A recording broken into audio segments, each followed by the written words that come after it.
Hi everyone and welcome to the channel. Before we get started, please consider subscribing to my channel and possibly becoming a patron.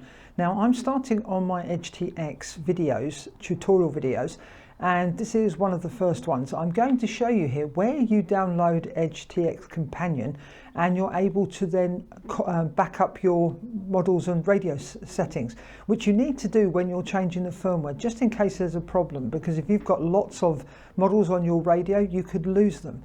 So let's switch over to my computer and have a look to see where we get the companion software from. Okay, so we're going to go to the edgetx.org website. You can see here. Now there will be the links in the description below to be able to, so you can go to these websites. Now, if you just click on the latest release, which is at this time of filming was 2.70, if you click on the link there, and we're not concerned with the any of the adjustments to the firmware, but we're going to go down to the bottom, and you can see here we've got the EdgeTX companions. All you need to do is click on your version. So you've got Linux, you've got the Apple version, and the Windows, and the Windows one there. So you would just click on that, you would download it, unzip it, and install it. So if I now go and launch the program, and there we go, you can see Companion has opened. And what I'm going to do is first thing you'll need to do is set up a radio profile. You can see my profiles that I've set up here. You are going to click add profile, and we're going to keep it new radio. I'm going to say it is a TX16S. I'm going to say English, no heli. But at the moment, no heli doesn't work because we can't download the firmware using Companion. So that at the moment, EdgeTX always has the heli section on the model setup. But for future use, we would say no heli. If you're not going to fly helis, we're going to click Lure, and let's have a look.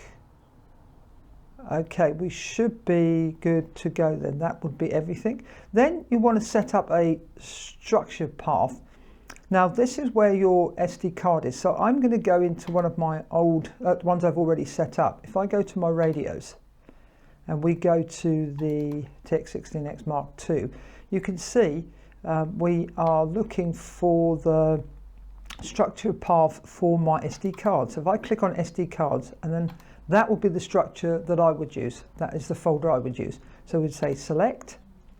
Then we go to the backup folder. So we're going to select backup folder. And that would be this one here for me. I'm going to say select. Now we go down to here. Now with the module, now because the new TX16S can be 4-in-1 or the Express LRS version, we can click here and we can set this up to CRSF if we want to, the default mode, because that's the mode that you would use, module mode you would use, but we're going to keep it on multi because it's the multi version. Then you're going to select which mode you fly in. So in my case, that is mode 1.